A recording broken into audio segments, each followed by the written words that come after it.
เป็นอะไรที่บางคนบอกโอ้แล้วเอาเยี่ยมพ่อใส่หรอ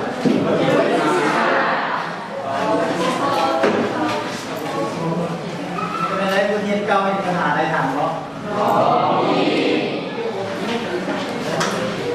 ทำอะไรเนี่ยก็ยังไงก็ที่นะครับ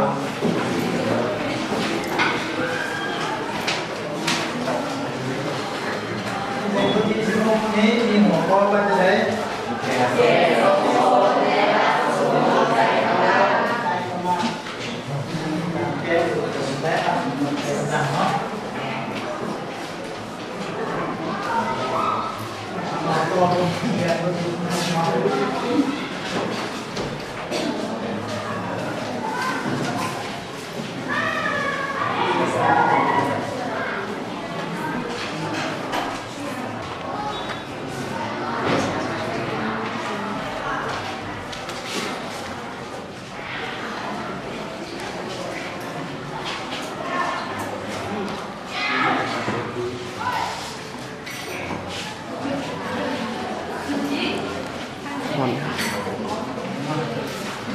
วันนี้ให้ไปรอบคนคนสมผลนะครับสมผลใจกำลังมีมากอย่างไรเนาะ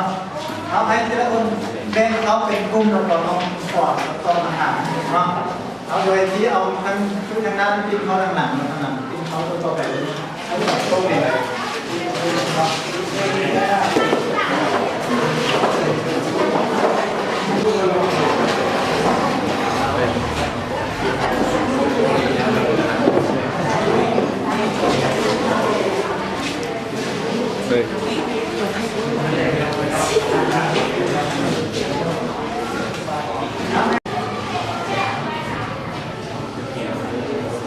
เป็นอะไร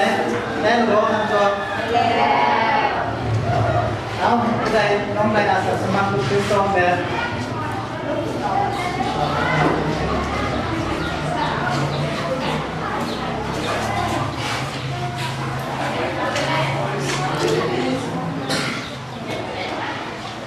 เอาคุณเล่นแบบก่อนต่างอะไรเราต้องขึ้นก่อน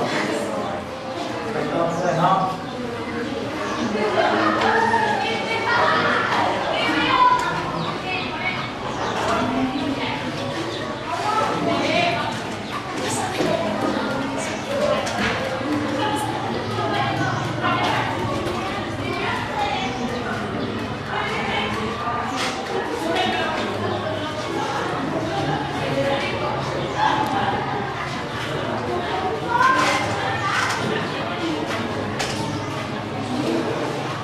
แล้วคนเราสังเกตเรื่องมาพร้อมกันเนาะ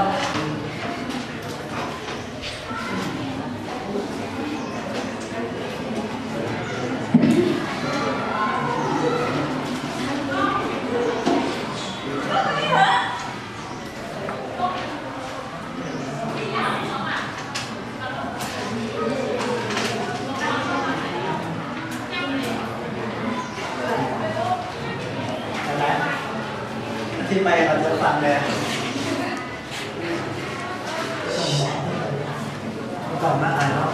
ดอกสมผลกำลังในสมผลชีวิตตัวรับเป็นกำลังเกิดมาสมผลใจกำลังสองที่เขาซื้อเขาที่เขาซื้อเนี่ยสอง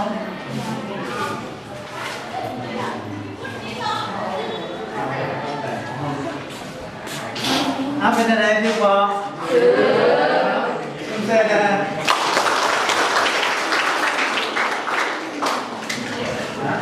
นี่แมนสุผลและอาสุผลใจกำลังเนาะสุผลใจกำลังจะมีห้างเป็นนี้เนาะที่มีตัวกำลัง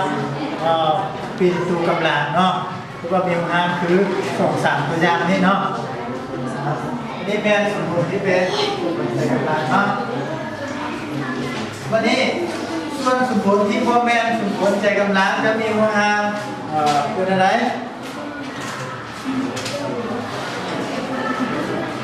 เป็นอะไรแต่ละคนมองมาต่อกันรบคุ้มเพื่อนสมผลที่พ่อแม่สมผลใจกำลังส่วนสมผลที่พ่อแม่สมผลใจกำลังมันมีหัวหางอย่างไรเรามาเขียนให้ดูบนกันคุ้มไหมไม่ได้เลย ก็ตัวส่วนสมผลที่พวกแม่สมใจกำลังมันจะมีมูลค่าอย่างไรนะจะหาความเขียนเมื่อรู้พวกมันน่ะได้เป็นอย่างไรครับ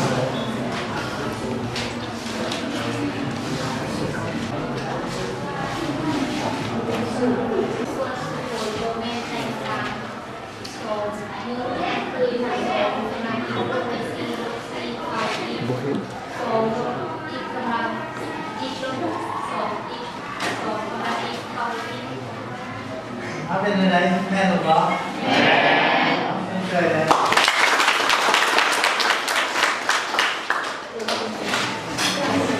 อันนี้เป็นส่วนที่โบแมนครับโบแมนสมบูรณ์ใจกำลังเนาะวันนี้อันนี้เป็นตั้งใจที่แม่สมบูรณ์ใจกำลังวันนี้นะสมบูรณ์ใจกำลังเนาะสมบูรณ์ใจกำลังมันจะเป็นอะไรเนาะถ้าสมบูรณ์ใจกำลังแม่สมบูรณ์เป็นอะไรเนาะเอาตัวใดลงมาตัวนั้นเนาะที่เปลี่ยนสมบูรณ์เนาะสมบูรณ์ จับเลย